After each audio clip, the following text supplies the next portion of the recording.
agrair a la corporació municipal i al seu alcalde el fet de que m'hagi convidat a passar una estoneta per poder gaudir de la Fira de Sant Sebastià, la 17a edició, la qual cosa vol dir que s'ha assolit, que a més té una estructura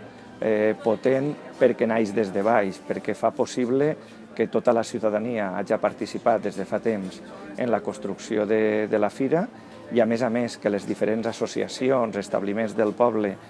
puguen participar-hi i aleshores és el que fa que s'hagi consolidat.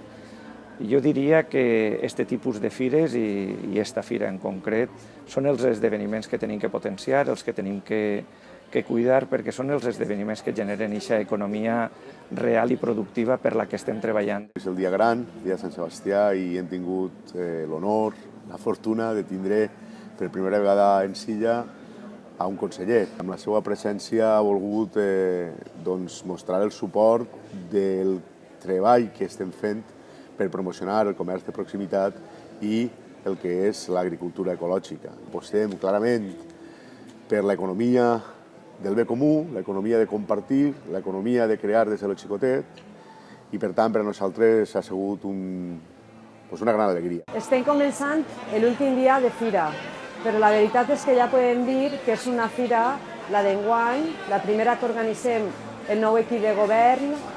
molt satisfactòria i crec que carregada d'èxit. No només per la nova aposta per l'economia sostenible i l'agricultura ecològica i de proximitat, també per la gran quantitat d'activitats paral·leles que han enriquit la Fira de Sant Sebastià.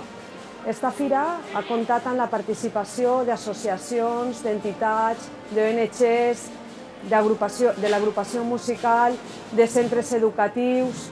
i la veritat és que ha estat una fira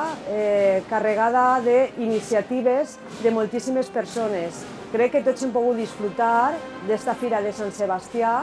i espero que durant el dia d'avui acabem de disfrutar de totes les activitats que se van anar succeint dins dels diferents espais de la Fira de Sant Sebastià.